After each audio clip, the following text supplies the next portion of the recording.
Hormonal इम्बॅलन्सच्या अगदी सुरुवातीच्या खुणा या जर आपल्या लक्षात आल्या तर आपल्याला वेळीच डॉक्टरांची मदत घेता येईल किंवा आपल्या लाईफस्टाईलमध्ये जरूर ते बदल घडवून आणता येईल. त्यामुळे पुढे होणाऱ्या जास्त त्रासांपासून आपली नक्कीच बचाव होईल. नमस्कार, मी कल्याणी होमिओपॅथी हॉलिस्टिक्स मधून डॉक्टर कल्याणी पाटील आणि आज मी तुम्हाला हॉर्मोनल इम्बॅलन्सच्या अतिशय सुरुवातीच्या खुणा सांगणार आहे. सगळ्यात पहिलं आणि महत्वाचं म्हणजे दिवसातले काही तासच फक्त तुम्हाला एनर्जेटिक वाटतं, त्याच्यानंतर तुम्हाला एकदम सुस्तावल्यासारखं वाटतं किंवा झोपून राहावं, काही करू नये असं वाटत राहतं. असं जर तुम्हाला होत असेल तर याचा अर्थ तुमच्या रक्तामधलं स्ट्रेस हॉर्मोन म्हणजे कॉर्टिसोलचं प्रमाण खूप वाढलेलं आहे. त्याचबरोबर तुमच्या ब्लड शुगर लेवल सुद्धा अफेक्ट झालेली आहे.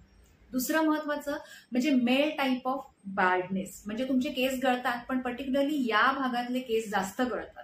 याचा अर्थ असा आहे की तुमच्या शरीरामध्ये अँड्रोजन आणि टेस्टोस्टेरोन या हार्मोनची पातळी जरुरीपेक्षा जास्त वाढली आहे. त्याच्यानंतर अनसेटायबल हंगर म्हणजे अतिशय जास्त भूक लागत राहते, सतत भूक लागत राहते, पूर्ण जेवल्यानंतर सुद्धा तुम्हाला काहीतरी खाण्याची इच्छा होत राहते. याचा अर्थ तुमच्या शरीरामध्ये इन्शुलिन खूप जास्त आहे आणि इन्शुलिन रेझिस्टन्स तयार झालेला आहे, त्यामुळे तुम्हाला सतत खायची इच्छा होत राहते. तिसरं महत्वाचं म्हणजे स्पॉटिंग, म्हणजे तुम्हाला पिरियडचं ब्लिडिंग प्रॉपरली न होता स्पॉटिंग होतं किंवा पिरियडच्या आधी आणि पिरियडच्या नंतर तुम्हाला स्पॉटिंग जर होत असेल तर याचा अर्थ तुमच्या शरीरामध्ये इस्ट्रोजन डॉमिनन्स आहे आणि प्रोजेस्टेरॉन हॉर्मोनची लेवल खूप कमी झाली.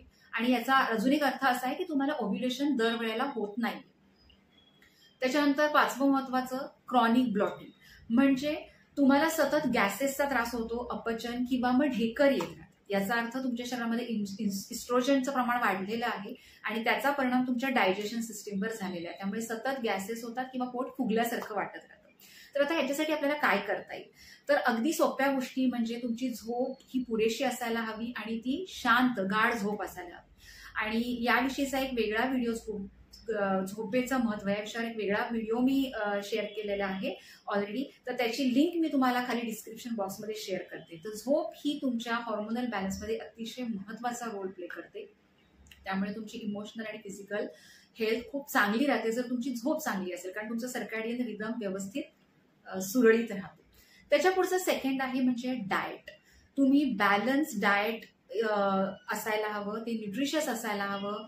जंक फूड तुम्ही जास्त अवॉइडच केलेलं चांगलं राहील. तुमच्या डाएटमध्ये होल ग्रेन्स म्हणजे पूर्ण धान्य, कडधान्य, त्याच्यानंतर फळभाज्या, फळं या सगळ्याचा समावेश असायला पाहिजे. त्याचबरोबर तुम्ही भरपूर प्रमाणामध्ये पाणी प्यायला हवं.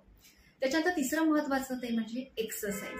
तुम्ही तुमच्या आवडीचा कुठल्या ना कुठल्या प्रकारचा एक्सरसाइज ऍटलीस्ट अर्ध्या तासासाठी करायला हवा, कारण एक्सरसाइजमुळे तुमच्या शरीरामधले हॉर्मोनचं प्रमाण व्यवस्थित राहतं, हॅपी हॉर्मोनचं प्रमाण चांगलं राहतं, त्यामुळे तुमचा मूड सुद्धा चांगला राहतो. रेग्युलर एक्सरसाइज करायला जर तुम्हाला जमत नसेल तर मी एक स्वतंत्र व्हिडिओ या विषयावर केला आहे की ज्यामध्ये मी काही टिप्स शेअर केल्या आहेत. त्या जर तुम्ही फॉलो केल्या तर तुम्ही तुमचा एक्सरसाइज अगदी रेग्युलरली करू शकता. तर त्याची सुद्धा लिंक मी डिस्क्रिप्शन बॉक्समध्ये शेअर करते, तो व्हिडिओ तुम्ही नक्की पहा. आणि हे झालं हॉर्मोनल इम्बॅलन्सच्या अर्ली सायन्स विषयी. पुन्हा भेटूया नवीन व्हिडिओमध्ये नवीन माहिती घेऊन.